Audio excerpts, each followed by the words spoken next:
চলো। দাদা একটা চা আর 4টে বিস্কুট দিন তো। 20 রুপিয়া? কি বলছো দাদা? তুমি চা আর বিস্কুটের দাম কত আছে? 20 টাকা। দাদা বলছে চা আর বিস্কুটের দাম 20 টাকা আছে। আমি এর থেকেও সস্তা আইফোনে এয়ারবাড দিয়ে দেবো পার ডে 20 টাকার থেকেও কম টাকায়। আসো দাদা। তাহলে দেখান দাদা। হ্যাঁ, তুমি যেটা দেখলে তোমার চা বিস্কুট পড়ছে 20 টাকা, আমি তোমাকে যেটা দেখাবো সেটা 20 টাকার থেকেও কম টাকায় তোমাকে আইফোনের এয়ারপডস দিয়ে দেবো।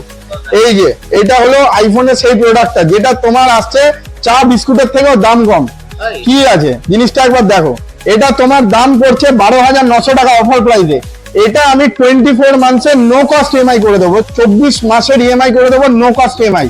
এটা তোমার প্রত্যেক মাসে ইএমআই পড়বে 535 টাকা। এবার তুমি যদি পার ডে হিসাব করো তোমার 18 টাকা পড়বে, মানে সারাদিনে তুমি যদি চা আর বিস্কুট খাও তোমার 20 টাকার বেশি লেগে যাচ্ছে। আপনারা ঠিক শুনছেন, যদি আপনি সারাদিনে একটা চা আর বিস্কিট খান তাহলে আপনার পড়ে যাচ্ছে 20 টাকা, কিন্তু আপনি যদি এটা নেন এটা পার ডে আপনার তার থেকেও কমে পেয়ে যাচ্ছেন অ্যাপেল কোম্পানির। এটা একদম অ্যাপেলের নো কস্ট ইএমআই তে আসছে, এটা 18 টাকা পার ডে তে আসছে। Can you believe?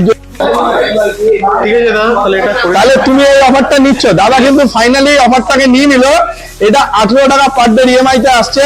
তো দাদা এটা তুমি এটা নিচ্ছ তো? চলো, এটা তোমার ইএমআই প্রসেসে আমরা ফেলে দেবো। আপনারাও যদি রাজার মতন অফারটা নিতে চান আসতে আপনাদের হবে মিনা এন্টারপ্রাইজে।